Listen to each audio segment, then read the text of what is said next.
Welcome, everybody, to What's Up, Bolts? Wait, that's not Dan and Daygo. That's Gilberto Manzano. Gilbert, what are you doing here today? I don't know. I just had, I'll say this. I had to jump on the show because somebody calls me a curse on the weekly.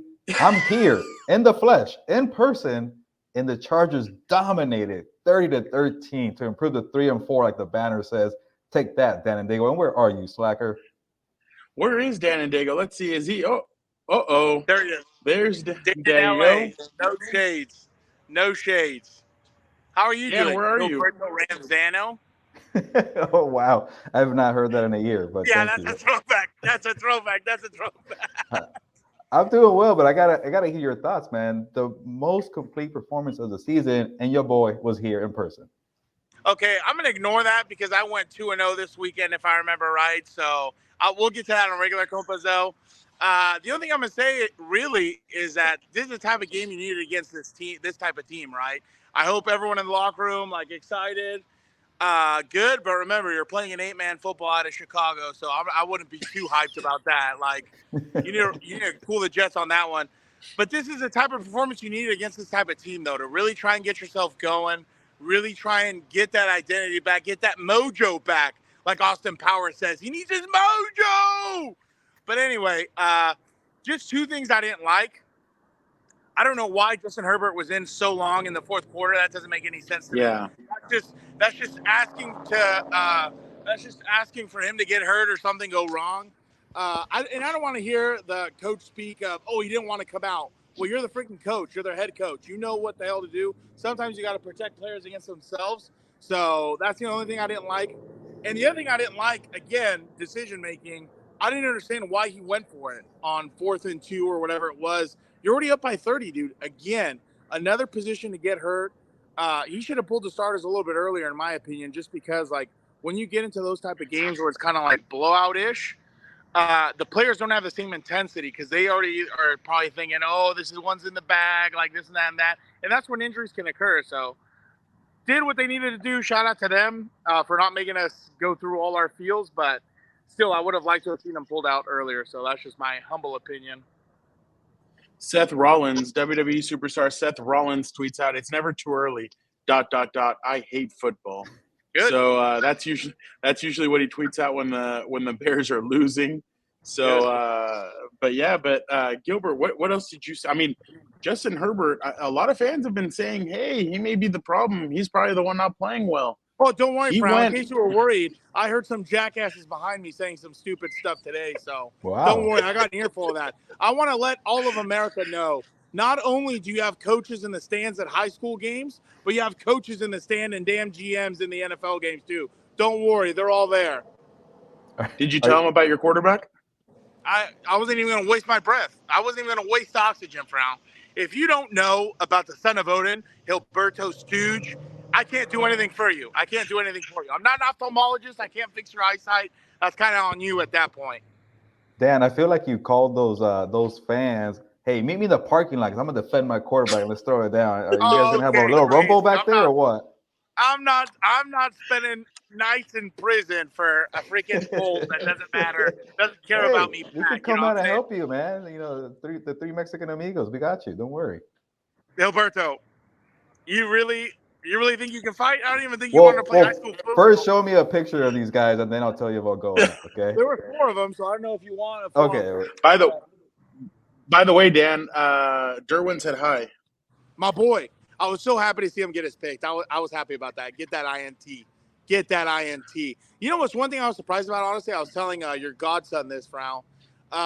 With the offense soft coverage, I'm surprised they didn't take more just quick timing routes.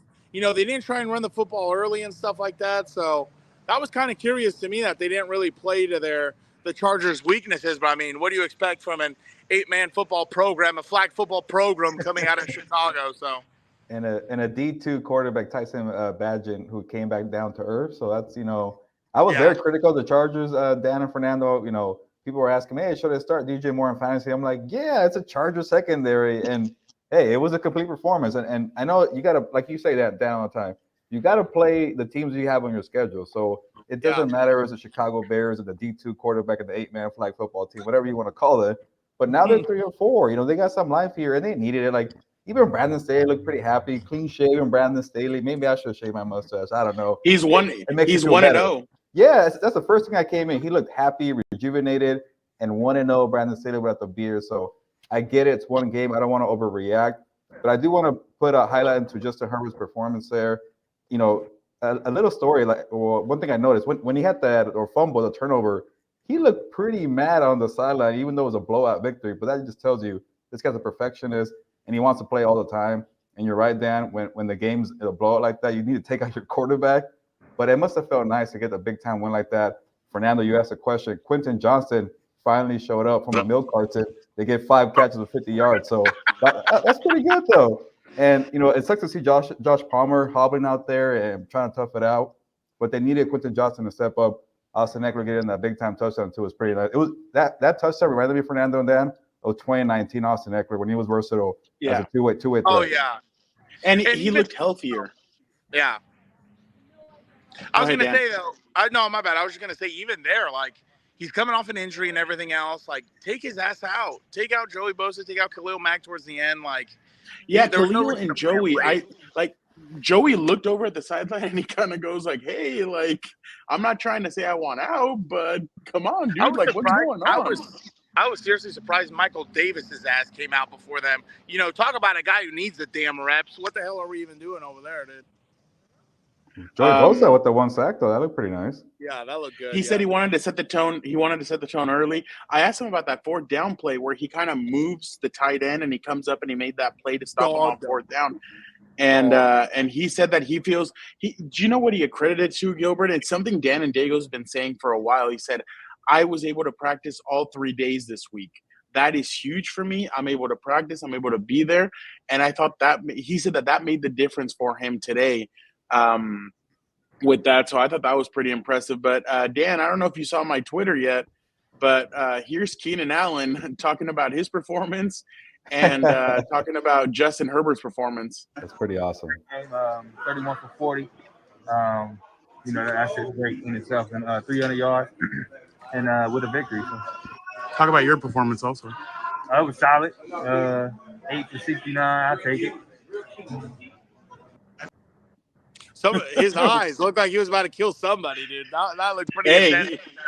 He was well into character. You know, it's funny. I was going around showing some of the players. Like I showed Joey what Keenan was dressed as, and he started laughing. He's like, "That's actually pretty good." He's like, "I'm surprised he stayed in character." I'm like, "Yeah, no, he did a really good job." So he even had the shirt too. He had the Jason shirt too. Exactly. Well, Dan, I'm not gonna. Anything else you want to say before you head out? Yeah, I just like to say, you know, again, I hope they're not freaking hungover from this blowout next week when they play the Jets. The Jets are still an excellent football program. They play hard defense. Obviously, they're going up against Zach Wilson, and they're going to be a lot more limited on offense. But I hope they don't overlook that Monday night trip because I don't think that's going to be an easy game at all. And it's only going to get harder from there. The only slapdicks you kind of play in between that is the Green Bay Packers, and I think there was another team. I know Gilberto gets hyped because he loves it. He loves himself some LaFleur and some Mahomes, but I'd like to know. Dan, you know he's gonna watch your back. Dan, watch your back. Turn around. Watch your back. Yeah. Oh, is it Jackson? Is he gonna assault me also, or what's going on, dude? Allegedly. Hey, allegedly. Dan, you know he's excited for that Ravens game too, right, Dan? Oh, Gilberto is gonna pull out his pom pom. Wait, is that here or over there? That one I'm not sure. Oh. That Sunday Night Football. I like that. That's Sunday Night Football. Oh, so he's going to be extra excited. He's going to wear his – I was about to say Kareem Jackson. I was about to say Lamar Jackson. Kareem's not playing right now, by the way. Kareem? Kareem Jackson. He got suspended. For what? For that hit, remember? You called you're right. Free Kareem. What the hell is it? Oh, Kareem Hunt. That's what I was thinking about. Yeah. Oh, Kareem Hunt. Kareem Jackson. Kareem Hunt was pissed today about the play calling from that he didn't get the ball on 3rd and 1. He was mad about that. That is trouble in paradise right there. But Dan, we're gonna let you get back to what you were doing. We appreciate you jumping on and. Yeah, exactly. But I mean, you're a freaking neighborhood of LA. I'm a San Diego kid. Right. Look at him looking around. That was Dan and Daygo jumping on. Shout out We to all you. appreciate Love them. you guys. Gilberto's still a stooge. I will come out firing on Monday. I got something to say. Gilbert. Oh, he's gonna make an appearance on Monday because we're off for Halloween, man. But come on Monday if you can. Yeah, exactly. Gilbert, just for some purposes, I was a little bit worried about the third down defense still. Yeah. There were a couple of drives where, I mean, especially that touchdown drive at the kind of right before the end of the first half, they were able to convert 4 third downs. So that's a little worrisome if you're the Chargers moving forward. Yeah, you know what's funny, Fernando? I was actually, because the game was a blowout. I was texting your brother in the middle of the game, and I said, "Hey, show me your seats." And actually, pretty nice seats. And he's like, "Oh, you're at the game. That's why they score. Like that's how much your brother wants a perfect, blowout here." But yeah, I get it. You had one let up there, but again, they handle business. I'm not gonna harp too much on it. And again, I'm not gonna harp too much about the future and the Chargers being back. But the first thing you want to see, Fernando, is just handle business. But it was nice to see, like, you got to have takeaways, Fernando, especially in that Jets game when it could be a stalemate, it could be low scoring. Whoever has the takeaways and the turnovers is gonna probably win that game in New York. But to see Asante, like you mentioned, Derwin James looked pretty happy, and for all kind of the bad football they've had, and I'm sure it kills Derwin James and Joey Bosa and Khalil Mack so much star power on this defense, and they have bad game after bad game, and to finally do it, and especially for Khalil Mack playing his former team. It's special to have that a little bit, but I'm not trying to be super positive or super negative or whatever it is, but it just felt like a game you had to handle your business. And like I mentioned, Brandon Say looked pretty happy, and I know for me especially, my job is to criticize week by week, and we always kind of overreact like crazy. But to be 3-4 and maybe be in the mix for a wild card, it does feel good for everybody. No, it really does, especially with some of the teams that lost today. But the Chargers needed this win, especially because in their division, the Broncos upset the Chiefs. And we'll talk more about that on Monday. But still, like, the Broncos are now 3-5, I believe. You're right, yeah, 3-5. Chiefs are 6-2 for the Chiefs. Exactly. Yeah. So I mean, you're right there in the mix. And 3-5. Raiders play tomorrow. 3-4. Chargers 3-4. Yeah, exactly. So you needed this win. You needed to keep up in the division. I mean, you're 2 games back of the Chiefs, who have a tough schedule. Next week they play in Frankfurt against the Miami Dolphins. Ooh. That's going to be a tough game, but yeah, I mean, the Chargers. Go ahead. I was going to say it's early, Fernando, but I was just looking at the standings right now. The Jets are what, half a game ahead of the Chargers. They're in the 8th spot right now. They're not in the playoffs technically, but a big victory like that puts you back in the mix there. And I get it. The Bengals are probably going to be surging. You still have the Browns there, but they don't really have a quarterback, so it's open there. There's a pathway there. And sorry for to cut you off, but I just saw no. The Jets are 4-3 and they're pretty much almost in the playoffs, so it could change quickly. By the way, the fact that Zach Wilson was able to lead that team at the end of that game was just nuts. Like, he made 3 good throws, set them up to tie the game, and then they won it in overtime. So very impressive there by the Jets. They got lucky for sure on that one. Yeah, they did. But going back to this, I mean, Joey even said it, and he kind of like took a deep breath when he said it. He's like, to finally get one of these victories where we don't like mess it up at the end, we're able to just kind of not coast, but like you're able to feel good about a victory at the end. That's good for this team, especially because, like we said, they have a tough 6 games coming up. I mean, at New York, you come back, you face the Lions, then you go to Green Bay, you come back to face the Ravens, and you go to New England. That is a tough 6-game stretch coming up, so you needed a victory here. Obviously, every game moving forward is winnable for these guys. I mean, if they can play like they played tonight, it's definitely winnable, but that's the question. Can they play like this every time? It's going to be tough. The one positive, like we said, was they got Quentin Johnston going. That's going to be so important moving forward because, Gilbert, I'm just being honest, I don't see them. I mean, the one trade that I thought could really help this team out, even though I know they're not going to do it, would be – and I don't think the Titans would do it either. Well, who knows? But DeAndre Hopkins on this team, I think, could do a lot of really good things. Yeah, good point. I just don't know if the Titans want to give him up, but I feel like DeAndre Hopkins, Keenan Allen, and Justin Herbert could really get this team going. But then what does that do for Josh Palmer and Quentin Johnston? I get that, but I don't know. I think that'd be a big trade. I mean, obviously, I don't think it's going to happen because Tom Telesco really doesn't do trades halfway through the year. Yeah, But but like we mentioned, Fernando, like there's a lot of urgency. Like year 11 there with Tom is. Telesco, year 3 for Brandon Staley, who has a lot of pressure, and again, this team could look very different next year to fix the salary cap. And there's so many veteran players who have expiring contracts, or you could void the contract. Like, go for it and do it. Like, I get you saying that they probably won't do it. I'm with you there, but for Chargers fans, they're hoping and wishing. And the Titans are kind of weird too, Fernando. Like, they traded Kevin Byard, and then they have reports saying, "Oh, we're going to keep Derrick Henry for what? You're not going anywhere." Yeah, Will Levis had an amazing debut as a One quarterback, good game, but yeah. like that tells you right there, Will Levis, if he does something, that's your next core group. That's for the future, for the next core. Like this core group of Tannehill and Derrick Henry, like you've had your moment. It's not gonna go anywhere. So give up D-Hop. And D-Hop called Justin Herbert, that guy from San Diego, right? That quarterback. Yeah. Don't yeah, play for yeah, Herbert, yeah. D-Hop. And because D-Hop still has a lot left in the tank. And like you mentioned all the time, Fernando, they're still missing the Mike Williams element of a clutch performer. And D-Hop was so clutch today against the Falcons that when you get to like a Monday Night Football game against New York Jets, it could be a close game. I get Keenan Allen's going to be great, but you're going to double team Keenan Allen. Who's going to step up? A rookie, Exactly. A third-year wide receiver, and a banged up one in Joshua Palmer? Is it Fayoko? Shout out to Fayoko for getting a touchdown, right? But hey, that was big. I think this victory, Fernando, might make them buyers. I don't know. Maybe I'm being overly optimistic for one victory here, and I know this franchise very well. But like we mentioned, they're in the mix for a wild card, and with this roster, just go ahead and do it. But I don't know. Yeah, I mean, I'm with you. I think that that trade, man, it just makes so much sense because like defensively, like who can you really bring in that can really help you out? I mean, this defense, it has the names, it just doesn't have the execution.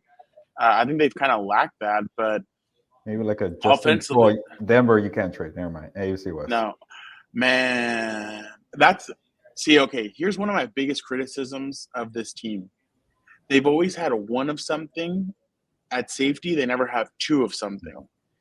Eric Weddle was here for years. They always had a revolving door next to him. They now have Derwin James. They kind of have a revolving door next to him. Like they've never consistently had two good safeties. The one guy, I mean, I wouldn't get like if I was the Eagles, I would give up 2 firsts for Patrick Surtain. Like that one, I'm definitely doing. But for the Chargers, I mean, I would give up a third for DeAndre or a fourth or no, actually, it'd probably take you a fourth or a fifth. Because of his contract. Maybe look at some bad teams right now and just to see who could be a seller right now. Like Arizona, a Buda Baker, I don't think they'll let him go. You have Carolina, but more like a Brian Burns, an edge rusher there. Chicago, we did see Ryan Poles out here. Chicago can maybe trade a cornerback or two. They do have some guys. They have Eddie Jackson, the safety, too, over there. What else? Who else we have? New England, you already traded with him for J.C. Jackson. And I don't know, maybe Indy, old friend Shane Steichen, because Indy's kind of lost 3 games in a row here. Dude, Michael Pittman. But, I mean, Michael Pittman's kind of in the same boat, I guess, as Quentin Johnston, I guess, in a sense that he wants to get more integrated. And again, I'm not losing faith in Quentin Johnston. I'm just saying, like, in a sense, you're kind of going all in this year, and you've seen it. They've gone all in. I'm not talking about the show. They've gone all in. They went to go get some players. If I was them, man, DeAndre Hopkins would look really pretty to me. I'd bring him in, and I'd be like, hey, dude, like, I think you could get us moving, especially because I think Kansas City's sniffing around, and they're looking to make a big trade. They're looking to make a big trade. Let me ask you this, Fernando. How do you feel the interior defensive line has been this year for the Chargers? Could they use an upgrade? I think they could use an upgrade, but I think they have not been as bad as in years past. Yeah. My problem is the secondary. It had in the linebacking group, in a sense, like on a couple of those third downs, he went towards Eric Kendricks. And my thing a bit with Brandon Staley this year has been he has a linebacker covering a receiver, but he doesn't have like the safety behind him or the corner behind him. And he kind of just leaves linebackers or like I've seen Khalil Mack cover a couple of times. I've seen Joey cover. I'm like, why are you doing that? Like, why have those guys cover? Like, I've never seen the kind of point in either one of those things. But I think go ahead. Well, I bring it up because the Giants are not going anywhere, and they have Leonard Williams on an expiring contract. What do they try to make a trade there? Because I see a lot of edge rushers, but like you have Khalil and Joy, you could always use a third, right? And Thule. Yeah, and Thule. So maybe you don't because I see Yeah. Montez Sweat and Chase Young, and it's like Brian Burns or Daniel Hunter. There's a bunch of edge rushers that could be in the market, but you don't really need that on this team right now. So I'm thinking like you mentioned, linebackers. I can't think about a lot of DBs besides the ones on the Broncos. You can't trade with them. So I don't know. It's gonna be tough to get defensive help right now. Yeah, especially because they really like Michael Davis. I think Asante gave up that big 41-yard reception, but I then after I kind of saw that click from him, and he kind of started going and doing some good things. I still think their biggest problem is they play so off of the receiver that they kind of allow those 5-yard. See, this is my problem with this. They play soft coverage. So what does that in turn? What does that do? That allows the receiver to kind of get a running start. They catch the football, they get a running start on these cornerbacks, and they're able to shake them or do something to kind of get around them. And you're kind of like, dude, like, why don't you play more up and kind of take them on, especially with the pass rushing duo that you have? Like, you should be able to kind of move and groove against them. But I was gonna say, wait. Well, how about that as a point? Like, what did you see from the coverages this time around? I know that because the whole zone versus man last week was such a big topic. Like, I know you're playing Tyson Bagman. You and I have talked about this before in the past that like against the Chiefs, you have to play man. Like playing zone just does not help you at all, especially because Travis Kelce can just find the little areas and he can just sneak right past you. So yeah, no, I completely feel you on that.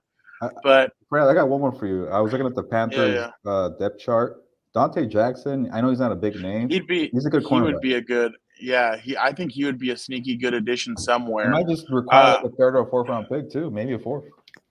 I would. I mean, there's so many names right now that I see. Like, I still think San Francisco is going to make a big trade. I still think the Eagles are going to make a big trade, especially because the Eagles upcoming weekend, they face the Dallas Cowboys, I think. So, I think they do. The Eagles and Cowboys play each other this week, or the week. Yeah. So, man, you have Bills at Bengals. Like, there's a lot of good matchups coming up this next weekend, but yeah, I mean, I think they do need to make a trade, though. I just don't think it's going to happen, but I do think that they need to make a trade. I think they need to upgrade something. I mean, I just don't – like, again, I don't see them going out and getting, like, another safety. A corner, I just think that they're so content with the three that they have, and they're going to be like, oh, well, John's here tonight made a play. Other guys made plays, but interior offensive or defensive line I think would be good. I don't think they can get an offensive lineman. That's why everything points towards tough to get a good offensive lineman. Yeah, even in a trade because nobody gives those. Yeah, I mean, we all saw with Trey Turner. Everybody thought, oh, the Chargers smoked the Carolina Panthers on that trade, and you better draft a lineman or maybe get lucky in a free agency signing. But it's rare to get offensive lineman. People always say that let's go get a lineman. I'm like, they're not available for a reason because it's hard to get some. Yeah, no, I completely agree. Yeah, I don't know. I mean. Like I said, I would make a trade, but I just don't think – I think these guys are going to stay put. And then on Thursday when we talk to them, they're going to be like, yeah, I mean, we tried and there were some good opportunities there, but we just didn't nothing that really fit us. And wait, I got one more, Fernando, because I know the Vikings won and they're 4-4, but they lost Kirk Cousins. Are you really going to keep trying without your star quarterback, Harrison Smith? How about that? Safety. I would actually really like that. There was a play today. There was a fourth down, and he just ran up. Oh, so Jordan Love had open lane. It looked like he was going to get the first down. I think it was like 4th and like 10 or 11. Harrison Smith runs up and lays him out 1 yard before the first down. And I'm like, damn, like that guy. I think he's one of the most underrated defenders of the last decade. Like that guy is so freaking good. He kind of plays like Derwin though, which is kind of tricky. But hey, with 2 is better than 1, right? Well, I mean, and the thing is that Gilbert, to me, honestly, Derwin shouldn't be playing back there. I think he should be closer to the line. Like comparison, if the trade does work out in this fantasy. Exactly. Well, and then this is the crazy part too. I think Derwin should be that disruptor that, like, okay, say that you're playing a Travis Kelce.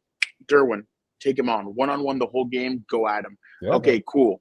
or Derwin blitz that's the problem, Gilbert. They haven't been putting enough pressure on quarterbacks. Like next week, early in the game, like on the first play, I would send the house to hit Zach Wilson and tell him, hey, this is going to be a long game. Like, you better be ready because we're going to come at you. Because you know that's what Robert Saleh is going to do. Oh, for sure. And speaking of like just bringing the pressure, I remember watching Harrison Smith play the Panthers earlier this year, and there was like a bunch of safety blitzes, and he had 3 sacks of Bryce Young, and they won the game because of that. So like the more you pressure these quarterbacks, the better. And I know they have 3 great edge rushers here with the Chargers, but like you could get it from the DBs too, and even the linebackers. The more the better. Yeah, no, that's exactly what I've been saying. So it's going to be interesting, Gilbert. I just don't know what their thought process is. But man, if you could get a Harrison Smith, because I know that they won't trade Jordan Addison over to the Chargers. I'm pretty sure the Vikings won't do that. So yeah, I think they're good with that. Yeah. Yeah. Can you imagine Jordan Addison and Quentin Johnston on the same team? That'd be crazy. But yeah, I mean, and I know it would. I just see, this is my thought process. With DeAndre Hopkins, I don't think it would take Herbert all that long to get going with him. I think Herbert would be like, crap. Like, that look at like, it's like Mike Williams. Like, just throw it up. Exactly. Not just that, Gilbert, but how long did it take Will Levis to get comfortable with DeAndre Hopkins? He had where's D-Hop? 4 catches for 3, and 3 of them were touchdowns. Like, dude, get out of here. I was thinking for Will Levis, like, it must be so cool to say your first career start and your first 3 touchdowns are D-Hop and a 3-time All-Pro. I'm like, that's pretty cool to say. Maybe it could happen for Herbert, but who knows, man. That's what I'm saying. But I mean, we'll see what happens. But I don't think these guys are going to make any moves. But I mean, I've been surprised before, but just with the history that I know, and that's why when people were asking me, "Oh, if Brandon Staley loses this game, do you feel like he'll be fired?" I'm like, no. Like, the last person that they fired was Kevin Gilbride back in '98, and that was Alex Spanos who did that. So in season, Kevin Gilbride was the last one, and that was in '98. Like, that was a long time ago. So. Yeah, I don't see any of that happening. But it's a positive sign that we're here chatting about them being buyers. Like, they have a chance now. Yeah. And obviously, like, this team's too talented for Fernando to just like throw it away and fire the coach and just like, all right, let's move on to the next year. Like, you don't know what this roster is going to look like. You already have the quarterback. What do you got a tank for? So I don't know. I think this win sets them up to give them hope and give it a try. I know maybe like your brother would say, don't give me hope, but you're here, man. You're in the race there, and maybe after a terrible game to watch, but the Chargers are back in at 3-4, and I think that should be the positive everybody should take. Shout out to the governor. I just really, I mean, last thing before we close up shop. I just think that you can't waste the rest of this year. And really, the next 6 games, Gilbert, I know the Lions and the Ravens obviously scare a lot of people, and they're like, shoot, like, they're tough. But this team has a talent to go 6-0 in the next 6 games. The only thing is, can you get out of your own way? Can you stop making those mistakes? Can you get off the field on 3rd down? And really, I think they really needed this win today to kind of get them going into that sense. I mean, we've always heard it from Brandon Staley. We heard it from Anthony Lynn. The second half of seasons is really where you're going to find out which team you are. And if they can start winning games and putting some of these together, I really do think that they can rescue this season. It's going to be tough. I mean, a lot of the mental errors that you've made. I mean, right now we could be saying the Chargers should be 3-4 they are right now. They could be 5-6-1. The only blowout was the Kansas City Chiefs. Yeah. And that wasn't even a blowout. It was just that 50-yard return at the end that kind of killed them. But other than that, I mean, you've been in these games, and I know it hurts. You don't have Mike Williams. You don't have Corey Linsley. I don't know if Corey Linsley comes back this year, Gilbert, because you never mess with the heart. That's the heart tough. is – Yeah. Yeah. So, but, I mean, you do have the players. And, hey, we've seen it before. Like, teams have – like, when Aaron Rodgers and the Packers won their Super Bowl, I think they had 18 players on IR. Yeah, like, you they can't like do it. The last playoff team in the NFC, right? The 6th seed. Oh, you know what? I'm just thinking about it now. But they're not going to trade for D. They're not going to trade for D-Hop. Why? Jalen Guyton is coming back. That's where they're going to put. That's where they're going to put their. Yeah, but you're seeing Josh Palmer limping around. Like, the more the better. I know. Man, get some depth out there. I agree with you, but I'm just saying that's going to be their Well, thought by the way, process. Josh Palmer doing the one hop, all the way to That the was so good 10. funny. I've never seen that Yeah. before, and I'm like, I can Yeah. never do that. Like, I'm too Oh old for my that. God. And he did it the whole way too. I Yeah. was like, damn. I'm He's like, okay, that's don't touch endurance. me. I'm gonna get there Yeah. myself. I'm like, because you're young, man. And he came back. And he came back. Yeah, But and before we go, Fernando, like, yeah. you know what you're gonna get from the Jets. I just want to say this real quick. Like, the Jets have a good defense, and you know Zach Wilson's not gonna tear it up for like 30 points. Like, if you just score 20 points on this very good defense, but it's easier, to say it instead of doing it. But they have a chance actually, Fernando, and that's a big time victory there. And I think Chargers fans should be excited for Monday Night Football. But we know every time I look at the box score for the Jets game, Zach Wilson, when they win, he doesn't make a turnover, but he's not pushing the ball down the field. Garrett Wilson gets his 100 yards, and that's about it. And the defense just balls out. So it's going to be one-sided, and it's an opportunity to capitalize on that and score points on them. And then that way you make them put the pressure on Zach Wilson to win that game. But I know that's for the preview. Check out What's Up, Boys, Wednesday or Thursday. But I'm thinking about it already. You know what I'm thinking right now? You have a cushion of maybe 3 losses that you can probably take moving forward and still make the playoffs. So there's only 3 left that they can sustain, and I think so. Like, I think 10 and 7, they'll still make the play. Maybe 9 and 8 might be able to get you there, but these AFC games that they have coming up, you cannot lose. You can't lose these AFC games. I mean, you already lost to the Chiefs. You already lost to the Miami Dolphins. And if you look at Pittsburgh and Cleveland being the 6th and 7th seed, they don't Tennessee. You don't have consistent quarterback play. Those teams are not gonna, hold it down and secure the 6th and 7th seed. So it's a lot of football. Right? Yeah, I completely agree. And you saw what Pickens was the one that said the rest wanted Jacksonville to win. So I thought that was I don't want to hear George Pickens. That offense before Kenny Pickett got hurt. Hopefully he's okay. It was terrible. Yeah, no, I completely agree. But Gilbert, thank you so much for standing in for Dan and Daygo. I know obviously I caught you when you were starting to pack up, and I'm like, hey, you know what? Dan and Daygo's over at In-N-Out. Do you think you could jump? You saw him getting tired. He started switching. He started switching hands, but obviously the fans, Charger fans, still love you. They always want to hear from you. So everybody, make sure tomorrow or today or yesterday, whatever it is, whatever day you live in or you are listening to this, make sure you guys check out the live that Gilbert and I will be doing this week on before Monday Night Football. We'll break down the 4 top games that we saw this weekend.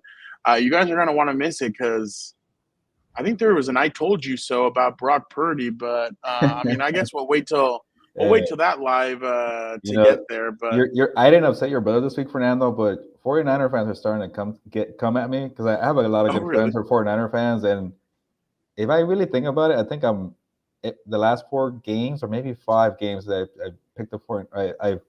Every 49er game. What I'm trying to say, I chose wrong each. Like starting that Cowboys game, I chose the Cowboys 49ers 1, and then I chose the 49ers for the Browns, Bengals, and the Vikings, and they all lost. And they're starting to blame me now, so I don't know what the heck I'm doing, man. But so Dan and Daygo really has a cult following, doesn't he? Oh yeah, Alonzo. He texted me like, "Hey, I'm starting to believe in the curse that Dan and Daygo talks about every week.